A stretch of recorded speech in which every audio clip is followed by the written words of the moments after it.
Hey guys, what's up? Welcome back to Yank Your Crank TV. Today we're going to be talking about something very interesting, which is crankbaits. Crankbait customization, custom painting, custom lures, all that stuff.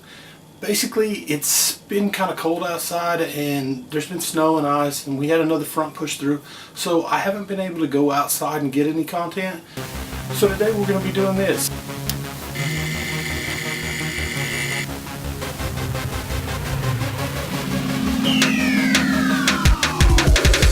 Request for how to get started for those beginners and those people that don't know, or maybe somebody who just wants to paint crankbaits. So I figured I'd do a video on it, and it's going to be just a quick overview. This isn't going to be like a long thing. Maybe I can turn it into a long series. I don't know. You guys tell me.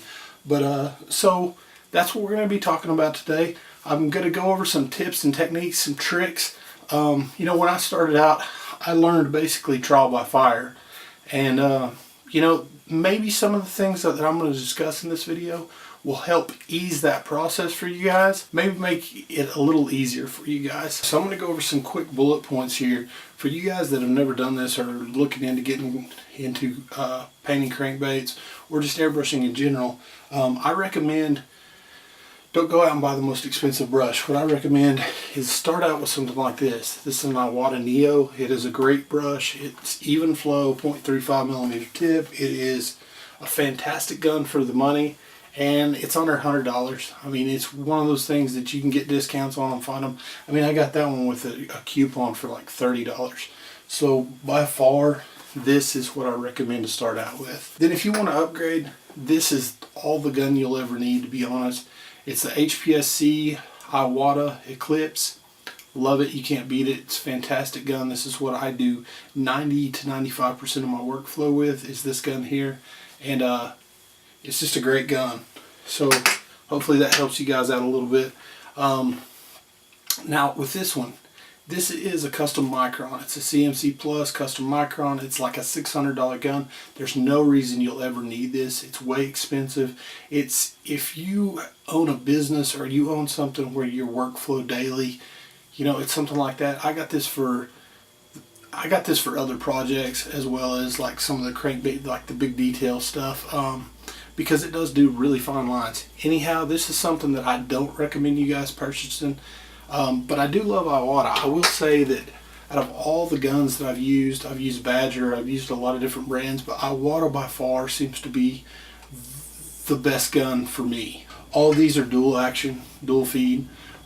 So what that means basically for you new guys is that if you press down, the more you press down, the more airflow comes out.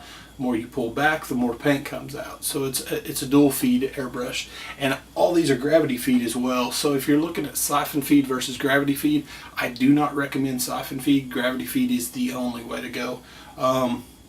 I know there's guys out there that will disagree with that. However, I just feel like gravity feed's a lot easier. My personal opinion is these are the way to go. Check out Iwata, guys. So what I want to talk about now is accessories for your airbrush. Your hose, your water traps, things like of that nature, because you will need those. You know, at first I would just say grab a hose. These are like $15, $25, something like that, these hoses. I recommend these hoses. Always get the flexible, the hoses. They'll last forever, so you're not going to have to replace a hose. Those little thin plastic ones, they tend to crack and break, and they're no good after a while. So do not get those. Go with something that's a little bit more quality as far as a hose goes. You're going to need a water trap, either on the compressor or on the end of the gun. I prefer both. I prefer a compressor that has a water trap at the compressor as well as at the tip of the gun, because I feel like when the humidity rises and things get like that, you're still going to get water seepage through, and this is just extra protection so that you don't ruin that nice paint job you've just done. So now what I want to talk about is compressors. So you don't need like the top of the line compressor. You're going to read on forums about, oh, these smaller compressors, they'll surge, this and that. You know what? I painted crankbaits with a little canister compressor to start. I didn't have problems with it. The only reason I advanced up to a higher compressor is so that I could have dual feeds. I could actually change the pressure of the air down to really low air pressure. And I mean, that is an advantage, but it's not worth it when you're first starting out, or even like if you're not doing it every day. If this isn't a business for you, stick with those little canister compressors. They're great, they work. I used one for years, and honestly it did the same work I'm doing today. You can pick them up anywhere. I mean, pancake compressors at Home Depot work, they're just louder. That's really the only thing. So for you guys starting out and wanting to get into this, look into cheap compressors. You know, you can find them on eBay, you can find them on Amazon, you can find them pretty much anywhere. But guys, that's all I'm going to really talk about as far as the compressor goes, because you guys can really do the research on that stuff. And there's so much of it out there. A lot of people have asked me over the last couple of years on Instagram, you know, how do you do certain things, whether it be, you know, the design, whether it be lines on a bait, anything like that. So I'm going to address some of those really quickly. It would take too long for me to go into a lot of detail. So let me show you some of our tricks. First off, stencils. Stencils are one of the #1 things. If somebody comes to you with a manufacturer's bait that's been manufacturer painted, they use stencils at the manufacturing process, you're not going to get hard lines with an airbrush if you don't use stencils. So stencils is the way to go. There are videos online. You can learn how to make these stencils. They're really easy. Let me show you a trick that I do though. I'll take a bait, which it is smoking a bait, but I'll take a bait and I'll draw the design out on the bait. That way it's even on both sides. Then I'll throw that bait into the stencil. So when I decide to cut out my pattern, then all I've got to do is trace that pattern. So that's just a trick that I can show you. Another thing, sponges. You want to do a crappie, you want uneven splotches and different things like that. Take a sponge, find you a piece that you like, dip it in, blotch it all over the bait, you're good to go. Now you've got a different kind of pattern, you know, just something different. Another technique. Now scales, here's the thing guys. You need to match those scales to the bait fish in your area. So if you're taking those bait out there, you know, find different size mesh netting. If you're using mesh netting, whatever you're using, find different sizes. Maybe there's different kinds of scales as well. So look into that, be creative with it, but you know, that's just another tip that I want to let you know about. The last tip that I want to talk about is this comb. Combs are the easiest things to use without having to go into a stencil. I mean, really, all you have to do, hold the comb up, you spray your bait, and you're good to go. I mean, it's that simple.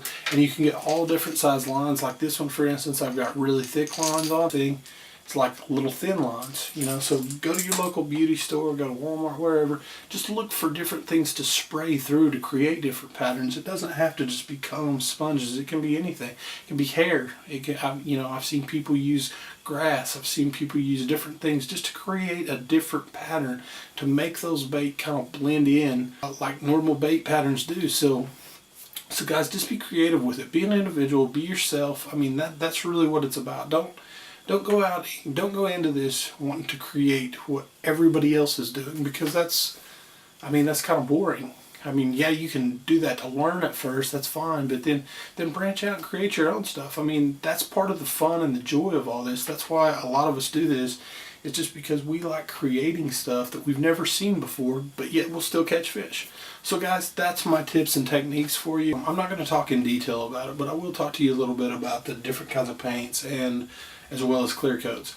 And I won't tell you what we use specifically because I keep that kind of close to the chest. But what I will say is I've used a lot of stuff out there, and honestly it's just personal preference.